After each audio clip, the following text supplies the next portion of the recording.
Assalamualaikum warahmatullahi wabarakatuh.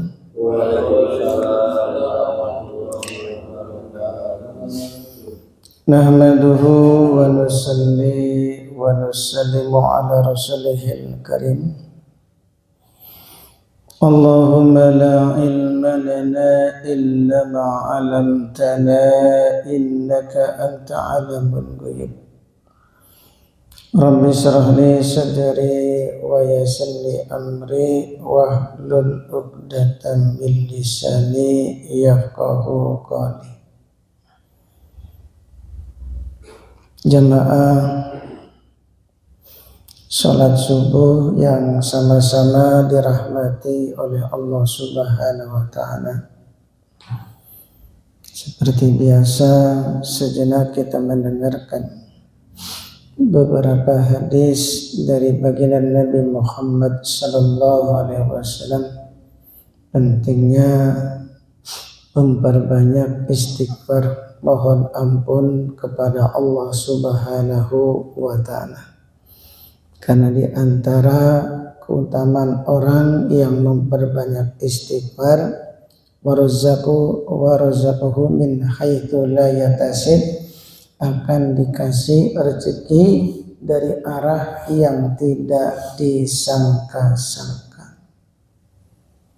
Jadi mendapatkan rezeki itu tanpa diduga-duga. Sebagaimana para sahabat bernama Sayyidina Miqdad ibnu Aswad, ketika buang air besar, tiba-tiba ada seekor tikus keluar dari lubang membawa kepingan uang emas.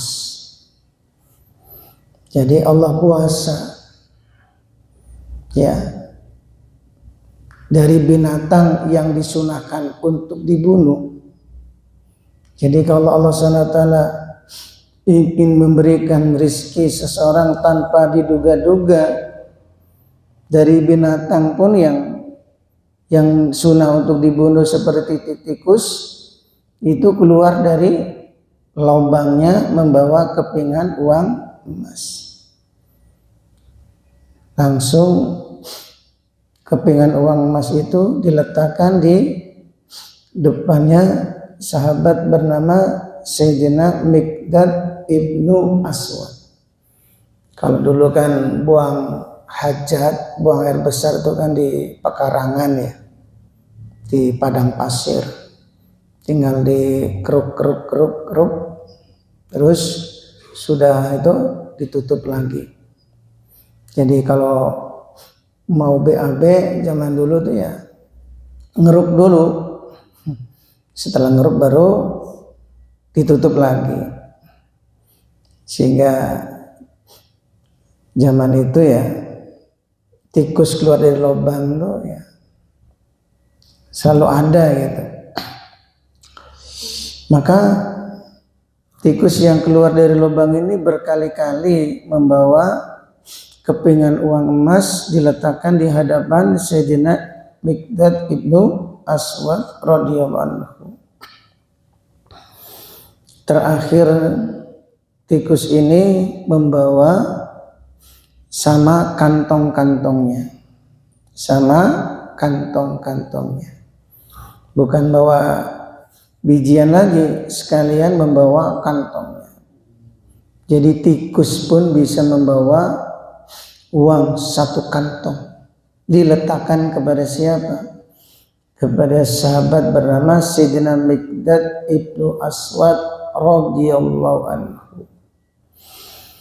Maka selesai buang hajat, uang itu diambil oleh Sayyidina Miqdad bin Aswad dan tidak langsung dipakai,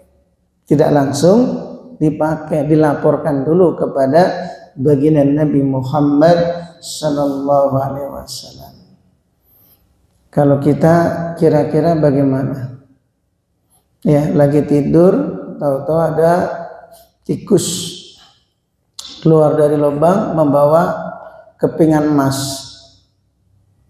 Beritahu nggak ke Asukur? Hah? Mual tuh kata Pak. Jangan bilang-bilang. Dapat kepingan uang emas lumayan, satu kepingan bisa rasut ratusan juta ini. Ini satu kantong, masya Allah. Pokoknya bingung dia. Ya, dapat satu kantong isinya kepingan uang emas tuh bingung. Aduh, mau beli apa nih? Wah, akhirnya nggak keluar dari rumah, nggak ke masjid As-Syukur. Itu ada apa tuh? Kok nggak ke masjid? Kata istrinya, nggak tahu Pak Ustadz, itu dia bingung gara-gara dapat satu kantong isinya kepingan uang emas. Saking bingungnya tuh ya jadi stres. Masya Allah. Kadang orang tuh dikasih harta banyak malah susah. Karena dalam satu riwayat hadis ya, bahwa Allah SWT itu memberikan rasa resah sesuai dengan dunia yang Allah berikan kepadanya. Jadi jangan mengira kalau orang tuh banyak duit itu hidupnya tenang. Kesenangan memang dia dapat, tapi ketenangan tidak bisa dia dapat. Kenapa? Ya karena orangnya sendiri langsung bicara dengan saya. Jadi memang banyak duit Ustaz. Tapi keresahan itu justru makin parah gitu. Khawatir yang satu yang dia khawatirkan orang banyak duit, takut mati. Sehingga kalau kemana-mana itu kalau makan gak berani sendiri. Kenapa? Khawatir tengah-tengah makan tahu-tahu maut. Masya Allah, gak ada orang lain yang tahu sampai segitunya. Itulah kata Nabi, orang itu dikasih keresahan sesuai dengan harta yang Allah berikan kepadanya, kecuali orang-orang yang takwa seperti Nabi, para sahabat, para kiai, para ulama-ulama. Duitnya banyak tapi hatinya tetap tenang. Nah ini bedanya. Karena apa? Walaupun banyak duit tapi diiringi dengan takwa. Nabi Sulaiman alaihissalam, wah lebih-lebih. Ya, orang yang paling banyak hartanya, yang kekayaannya tidak akan dimiliki oleh orang sebelumnya dan setelahnya. Itu kekayaan Nabi Sulaiman alaihissalam. Tapi sedikit pun hartanya tidak melalaikan Nabi Sulaiman alaihissalam daripada mengingat Allah. Kalau kita punya uang 1 miliar, bingung ya, dijamin bingung. Bingung apa? Mau makainya nih kira-kira untuk apa ya? Nah ini karena kita ini kadang belum kuat ya, belum kuat hati kita. Tapi orang-orang, para ulama, para kiai, orang-orang soleh, mereka juga banyak yang memiliki harta. Tapi harta mereka sedikit pun tidak melupakan daripada mengingat Allah. Para kiai itu semakin tekun ibadahnya.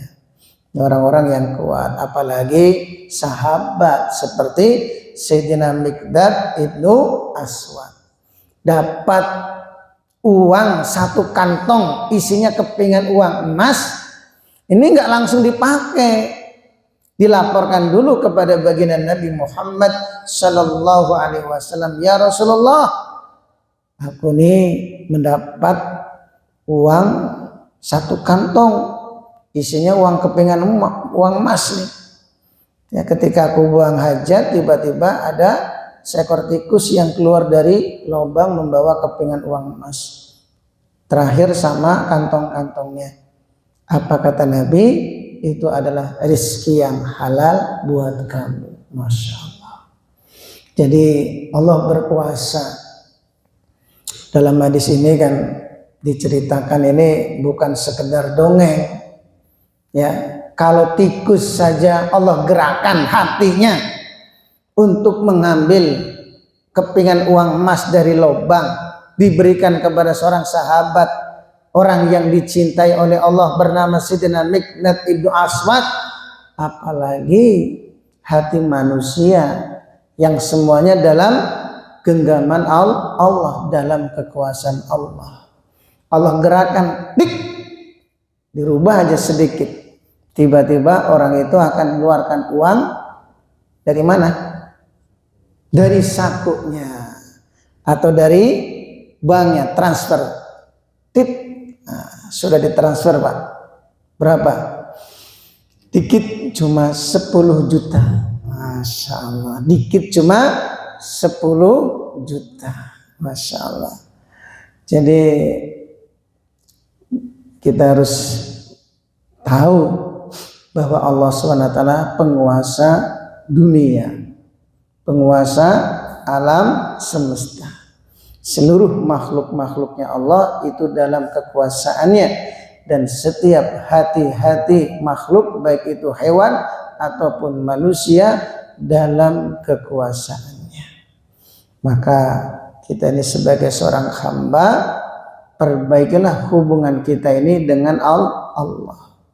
Salah satu hubungan baik seorang hamba dengan Allah itu ya, kalau hamba senantiasa mohon ampun kepada Allah.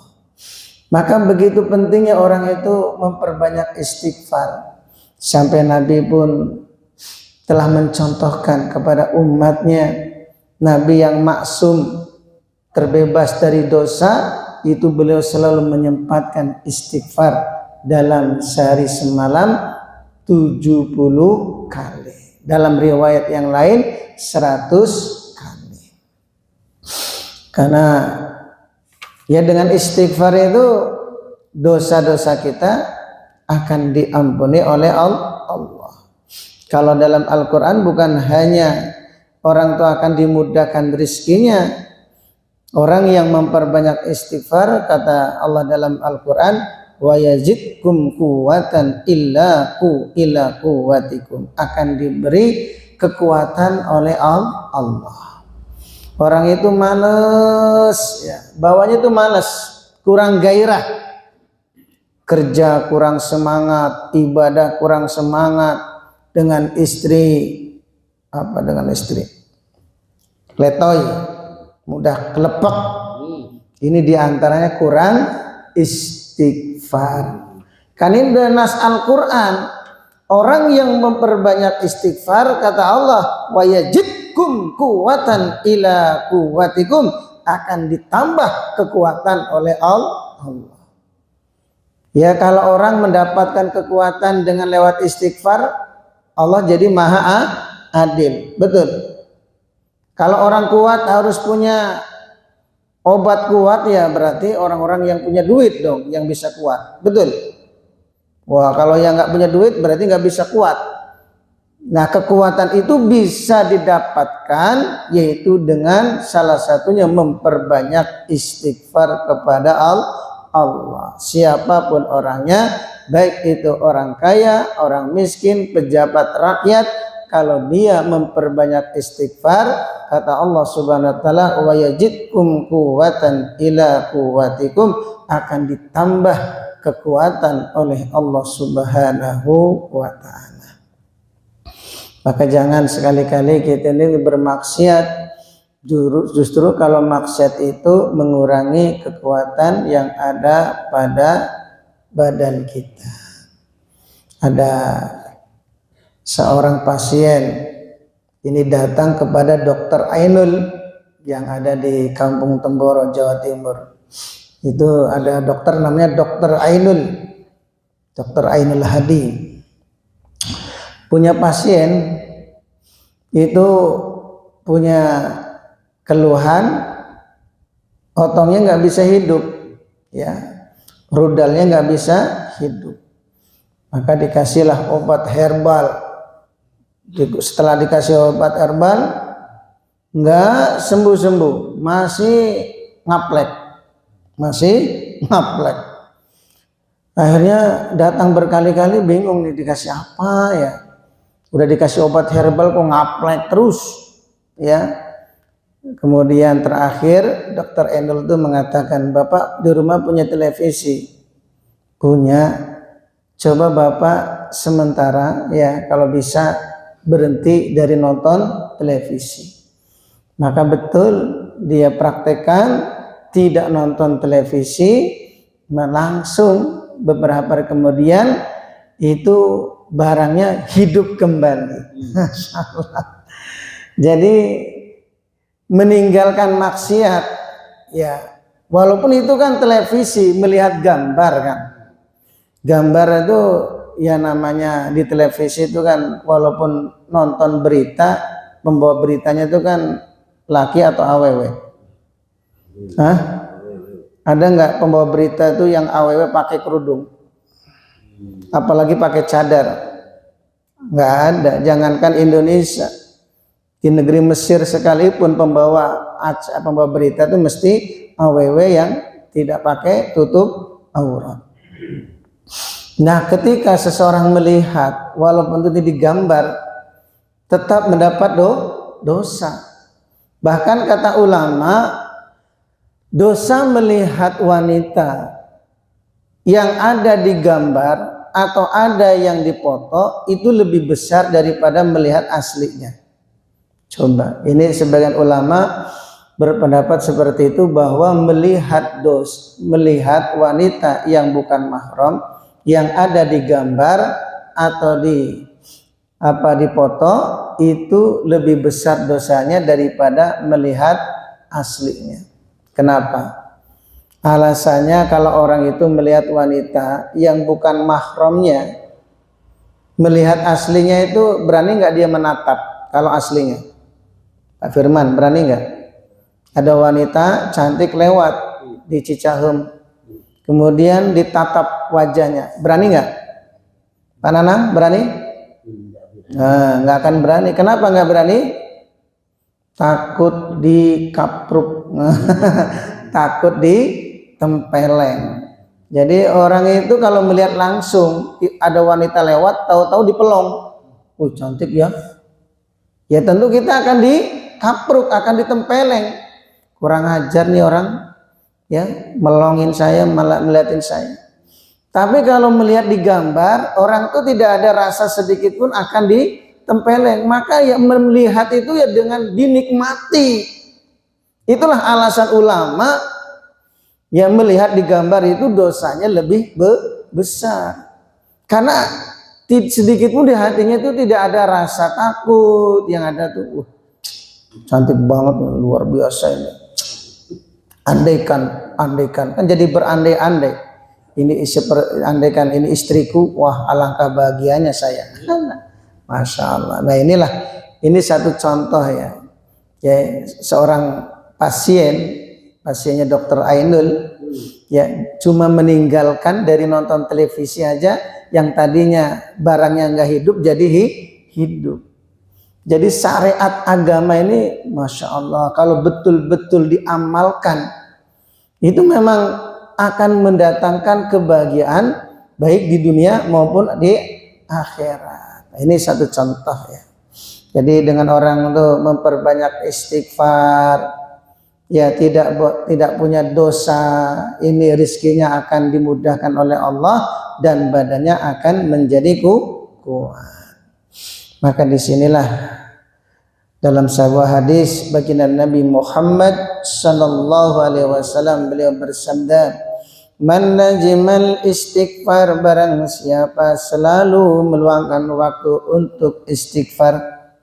Man lazimani berarti terus menerus, ya terus menerus. Minimal kalau kita ini ya 1000 lah setiap hari. Astagfirullah, astagfirullah, astagfirullah. Sampai setiap orang sebelum beramal itu ya dianjurkan untuk istighfar terlebih dahulu. Kita istighosakan istighfar dulu, betul? Setelah istighfar baru sholawat. Lalu antara sholawat dengan istighfar mana yang lebih diutamakan? Dilihat dulu. Kalau kita ini yang banyak dosa ya istighfar dulu, karena orang itu dimudahkan oleh Allah untuk sholawat kepada Nabi karena seseorang itu bersih daripada dosa, sehingga Allah mudahkan seseorang itu memperbanyak sholawat kepada baginda Nabi Muhammad sallallahu alaihi wasallam. Karena orang yang dimudahkan oleh Allah dengan memperbanyak salawat kepada baginda Nabi Muhammad sallallahu alaihi wasallam, maknanya Allah ingin mendekatkan seorang hamba itu kepada kekasihnya. Jadi orang bisa kelihatan di akhirat itu orang yang paling dekat dengan Nabi itu orang yang paling banyak bersolawat kepada baginda Nabi Muhammad sallallahu alaihi wasallam. Nah, orang itu bisa memperbanyak solawat itu karena dimudahkan oleh Allah. Jadi jangan merasa saya ini malas solawat, paling ya 10 kali sehari, ya. Nah, jadi orang itu malas solawat atau tidak pernah solawat bukan karena malas, tapi Allah menjauhkan seseorang itu dari kekasihnya. Jadi tanda orang itu mau didekatkan kepada kekasih Allah, dimudahkan untuk memperbanyak salawat kepada baginda Nabi Muhammad sallallahu alaihi wasallam. Maka tinggal kita bisa koreksi diri kita. Dalam sehari semalam kira-kira berapa banyak kita salawat kepada Nabi. Itulah derajat kita nanti di akhirat. Maka orang itu kalau paling banyak salawatnya minimal sehari berapa? Minimal ya 100 pada asar, 100 pada subuh, 100 karena selepas asar dan selepas subuh tidak ada sholat sunnah, diganti dengan berzikir kepada Allah, diantaranya adalah sholawat, istighfar dan memuji-muji Allah. Nah, salawat 100, kalau bisa ditambah lebih banyak lagi minimal 1000, ya minimal 1000. Nanti kalau kita ini sudah terbiasa memperbanyak salawat kepada Nabi, dengan sendirinya segala permasalahan akan diselesaikan oleh Allah Subhanahu wa ta'ala. Dan orang itu bisa memperbanyak salawat kalau dimudahkan oleh Allah. Di antaranya apa orang-orang yang dimudahkan? Setelah orang itu memperbanyak istighfar kepada Allah Subhanahu wa ta'ala. Makanya sebelum istighosah, kita awal daripada istighosah lafadznya istighfar. Astagfirullah, astagfirullah, astagfirullah, astagfirullah. Jadi kalau istighfarnya langsung tidak diawali dengan yasin, istighfarnya berapa? 100. Astagfirullah, astagfirullah, astagfirullah, astagfirullah. Baru istighfar untuk kaum muslimin dan wal muslimat berapa? 27 kali. Baru salawat Allahumma shalli salatan kamilah wa sallim salaman taman. Baru salawat. Jadi awali istighfar dulu. Karena kita ini memang manusia yang banyak dosa. Beda dengan wali, orang kekasih Allah tuh ya langsung salawat itu bisa, tapi kita ini yang banyak dosa, tertibnya istighfar dulu baru salawat. Nah, istighfar. Maka di sini orang bukan sekedar mau istighosah, banyak luangkan waktunya untuk istighfar. Ja'alallahu lahu likulli hammin farajan. Maka kalau orang itu memperbanyak istighfar, Allah jadikan baginya dari setiap kesusahan mesti ada kelapangan. Masya Allah. Jadi selalu ada kelapangan. Setiap ada kesusahan Allah beri kelapangan. Wa min kulli dhiqin makhrajan. Setiap kesempitan selalu ada jalan keluarnya. Nah ini orang sudah memperbanyak istighfar kepada Allah, setiap ada kesusahan, ada kesempitan, ini selalu ada jalan keluarnya. Ya secara zahir kita nih nggak ada jalan ya, cara untuk melunasi utang kita yang begitu banyaknya. Ini satu contoh. Karena melihat dari hasil usaha kita paling untungnya nggak seberapa, sedangkan utang ini sangat besar. Kalau secara johir ini tidak ada cara untuk melunasi, itu menurut akal kita, Tapi kalau Allah berkehendak, siapa yang bisa menghalang-halangi? Betul. Maka diantaranya orang itu ketika ada kesempitan diberi kelapangan atau jalan keluar, kalau orang itu memperbanyak istighfar kepada Allah. Bukan hanya itu saja, warzaqahu min haitsu la yahtasib, akan dikasih rezeki dari arah yang tidak disangka-sangka. Termasuk yang masalah dalam rumah tangga karena sebab dosa-dosa kita. Karena dosa kita ini kalau tidak diampuni, sampai binatang tunggangan kita itu akan jadi rewel. Kuda, unta, kalau kita nih motor di tengah jalan mogok, ya tadi sebelumnya perasaan ini bagus, nggak ada kendala, begitu dipakai mogok di jalan. Kalau dulu kan pakai kendaraan kuda, unta, ini pengaruh bagi orang yang punya dosa yang belum diampuni oleh Allah, sampai kendaraan tunggangannya itu jadi rewel. Bukan hanya itu saja, ya, pengaruh daripada dosa yang belum diampuni oleh Allah, pengaruhnya ke keluarga pun jadi rewel. Istri sulit untuk diatur, anak tidak mau nurut, ya. Anak nggak mau nurut itu karena kembali kepada dosa-dosa kita yang belum diampuni oleh Allah. Maka ini penting dengan kita ini memperbaiki hubungan dengan Allah, memperbanyak istighfar, sehingga kita orang yang dekat dengan Allah. Allah jadikan orang-orang di sekitar kita pun akan baik kepada kita. Seperti khalifah bernama Umar bin Abdul Aziz. Ketika beliau menjabat presiden selama 2 tahun, yang namanya domba itu makan bareng dengan serigala. Biasa serigala itu kan makan domba. Ini justru domba makan bareng dengan serigala. Begitu ada serigala makan domba, tiba-tiba si penggembala domba itu mengatakan, saya yakin berarti hari ini Khalifah Umar bin Abdul Aziz itu meninggal dunia. Sampai penggembala pun yakin ketika ada serigala mulai makan domba, ya, dia yakin berarti hari ini Khalifah Umar bin Abdul Aziz telah meninggal dunia. Ternyata betul berita meninggalnya Umar bin Abdul Aziz telah sampai ke telinga penggembala kambing.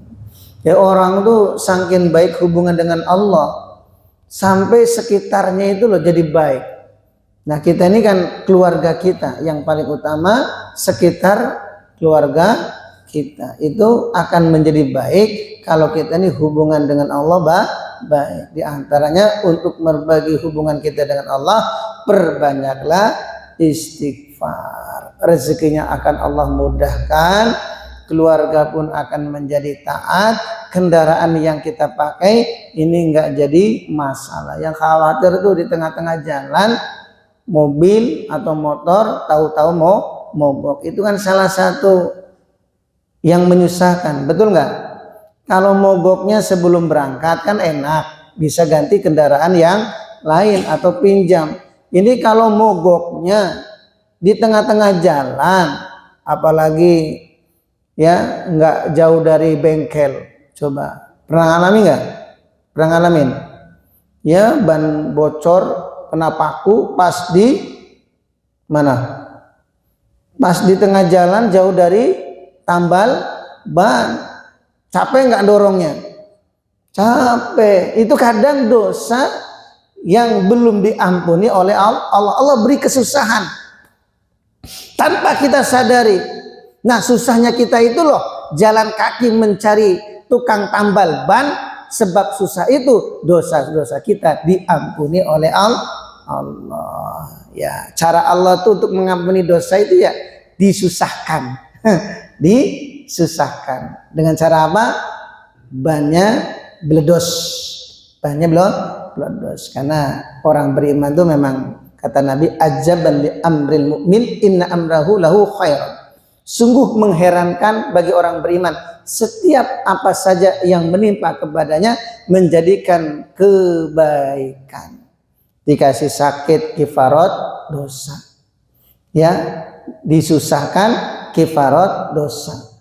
Cuma kena duri sedikit pun dosa-dosanya diampuni oleh Allah. Termasuknya lagi enak-enak naik motor di tengah jalan bledos, akhirnya kan dia susah, betul nggak? Susahnya dia ya membawa motor, bukan motor digontong ya, jadi bawalah ya, jalan kaki susah payah cari tukang tambal ban jaraknya sampai 10 kilo. Karena kita pernah ngalamin, sudah jam 1 malam di daerah Tasik ya, gelap gulita, ban bocor. Kebayang nggak? Tambal ban kan sudah tutup pada tidur. Coba apa nggak nangis tuh? Coba kebayang, apa nggak nangis? Jam 1 malam sendirian, mati apa ban bocor, tukang tambal ban ya sudah pada tidur, mau nggak mau bangunkan. Tapi setelah berjalan berkilo-kilo, masya Allah ya, ini cara Allah untuk membersihkan dosa itu ya kadang dengan cara disusahkan. Karena itulah Allah SWT Maha Pengampun ya. Kalau kita ini ya banyak istighfar kepada Allah. Kalau memang motor kita nggak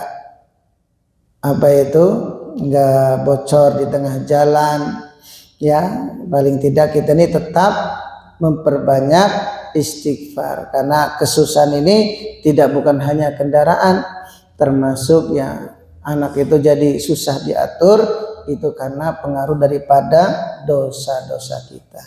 Jadi pada intinya orang itu kalau memperbanyak istighfar kepada Allah, insya Allah hidupnya akan senantiasa diberkahi oleh Allah Subhanahu wa Ta'ala.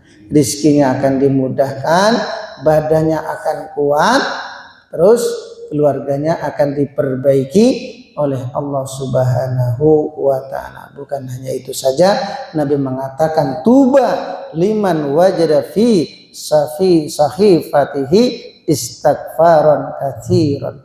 Beruntung seseorang yang dia mendapati dalam catatan amalnya paling banyak istighfarnya. Maka mudah-mudahan jamaah syukur Allah mudahkan untuk memperbanyak istighfar ya. Dalam sehari semalam kalau bisa 1000 kali kita minta ampun kepada Allah. Agar apa? Agar kita ini diberi kekuatan oleh Allah, jadi ibadah semangat ya, apa-apa tuh jadi gairah. Karena ini generatornya. Orang tuh malas bawanya tuh yang ngantukan itu karena kurang istighfar. Saya tadi malam istighfar Ustaz, tapi kok lemes ngantuk. Berapa? 1000, berarti kurang. Berarti kurang. Jadi ternyata masih lebih banyak, harus lebih banyak lagi. Ya karena setiap orang kan dosanya nggak sama ya. Dosanya tidak sama. Dosa apa? Kan saya udah sehari-hari ke masjid. Dosa apa? Ya mungkin zaman baheula. Zaman baheula ya. Kita ini ada dosa yang belum diampuni, maka ya perbanyak istighfar. Mungkin dosa-dosa yang dulu yang akhirnya diampuni oleh Allah. Insyaallah ya, kita perbanyak istighfar sehingga yang jelas tuh kehidupan kita akan senantiasa diberkahi oleh Allah. Amin. Subhanallah wa bihamdihi, subhanallah wa bihamdika, asyhadu an la ilaha illa anta. Wassalamualaikum warahmatullahi wabarakatuh.